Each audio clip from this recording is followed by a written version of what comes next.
Duke to hang out with. My love life has left me disheartened lately. The plan I've always had in my head, where I find my own happily ever after with my soulmate, hasn't panned out the way I hoped it would by this point in my life. Looking both ways this time, I cross Meeting Street and hang a left onto Queen. The pavement wavers in the heat of the afternoon sun. I've barely walked half a mile, but sweat beads on my forehead and makes my tank top feel clammy against my skin. The heat is typical for mid-June in Charleston. Down here, summer starts in May and usually doesn't end until October. 10 miles away, at the beach, breezes make the heat bearable. But downtown, it's a fiery, humid, airless furnace. Don't get me wrong, I love my city. Never want to leave. Its magic is considerably less potent, however, when you're walking around with perpetual swamp ass. I pluck at my tank top, fanning it to get some air circulating.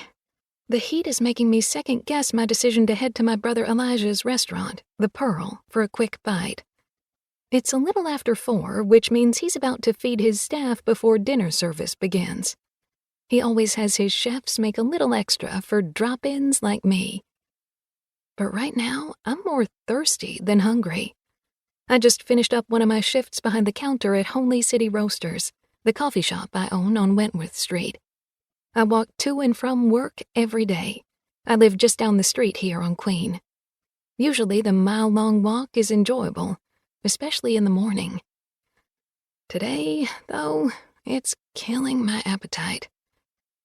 Still, I know some grits and good conversation with my brother and his staff will make me feel better about things. I've been bumming a bit ever since my ex, Nick, broke things off a few months back. To be honest, it's not Nick I'm bumming over, although I still feel a good bit of shame when I think about his reaction to some of the fantasies I shared with him. I didn't even share the good ones. When I look back on it, I realize how much of myself I smothered, hid, to try and make Nick happy. I'm a romantic at heart. Always have been. I want to hit it off and feel all the feelings and experience great, real, lasting love. No, it's not my breakup that's bumming me out. It's that I can't seem to find that kind of love, no matter how hard I try. That's probably the biggest line item on my list of things I thought would have lined up by now, but haven't. My soulmate, the home we'd make together, maybe even the family we'd start someday.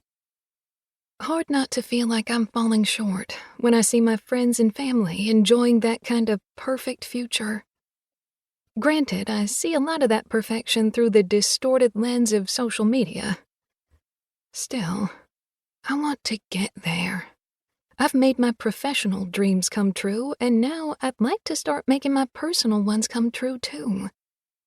But I can't seem to make it happen, and I'm kind of at a loss for what I should do about it. Eli always says, "You'll feel better with a full belly." So I turn right onto the bustle of East Bay Street and head his way. Thumbing one strap of my bag off my shoulder, I look down and open it to drop my earbuds inside. I look back up.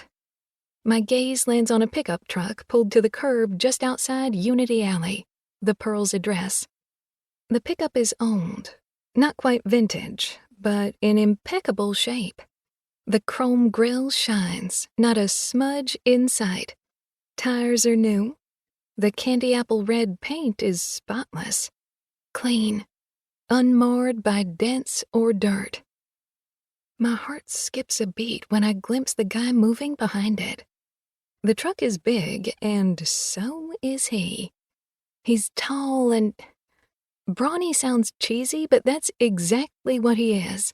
All brawn and broadness, with shoulders that go on for 100 miles and a whiskey barrel for a chest. Not quite linebacker big, but there's something about the way he's thickly muscled that gives the impression of athleticism. His movements speak to a sport-related grace. I feel a tug inside my head.